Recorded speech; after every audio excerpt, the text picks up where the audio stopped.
क्या आपको पता है कि बसंत का त्योहार क्यों मनाया जाता है? लोग पीले वस्त्र पहन लेते हैं, पीला खाना खा लेते हैं और सरस्वती माता की पूजा कर लेते हैं, तो बसंत का त्योहार बन गया। नहीं, लेकिन इसके पीछे एक पौराणिक कथा है कि जब देवी सती अपने पिता दक्ष के हवन कुंड में कूद गई तो भोलेनाथ बहुत दुखी हुए और सती के वियोग में वो ध्यान में बैठ गए।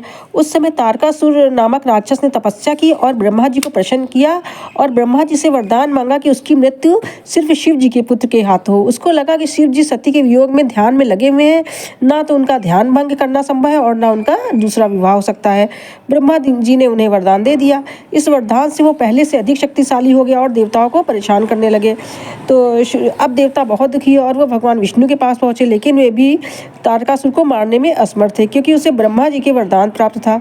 ऐसे में उन्होंने देवताओं को सुझाव दिया कि वे महादेव का तप किसी तरह भंग करवाएं और इसमें कामदेव की मदद लें। और देवताओं ने बसंत ऋतु को उत्पन्न किया। जब बसंत आता है तो इस ऋतु में ठंडी व सुहावनी हवाएं चलती हैं, पेड़ पर नए पत्ते आना शुरू हो जाते हैं, सरसों के खेत में पीले फूल दिखने लगते हैं, आम के पेड़ में बौर आ जाते हैं। बसंत ऋतु के इस मौसम में कामदेव जी ने शिव पर कामदेव की वर्षा की, जिससे शिव जी का ध्यान टूटा, उन्हें क्रोध आ गया। क्रोध से उनका तीसरा नेत्र खुल गया, जिससे कामदेव भस्म हो गए। जब कुछ समय बाद महादेव का क्रोध शांत हुआ तब देवताओं ने उन्हें बताया कि कामदेव ने ऐसा क्यों किया।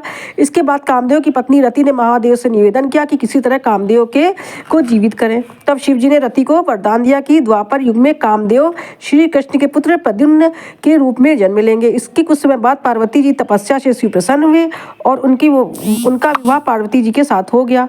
शिव जी और माता पार्वती के पुत्र के रूप में कार्तिकेय ने जन्म लिया। बाद में कार्तिकेय ने ही तारकासुर का वध किया और देवताओं को उससे बचाया, आतंक से बचाया। बसंत ऋतु को ऋतुओं का राजा भी कहा जाता है। इसे भगवान कृष्ण का पसंदीदा मौसम कहा जाता है। गीता में भगवान जी कृष्ण में शिव को ऋतुओं में बसंत ऋतु बताया है। इसको कामदेव से उत्पन्न मौसम माना गया है।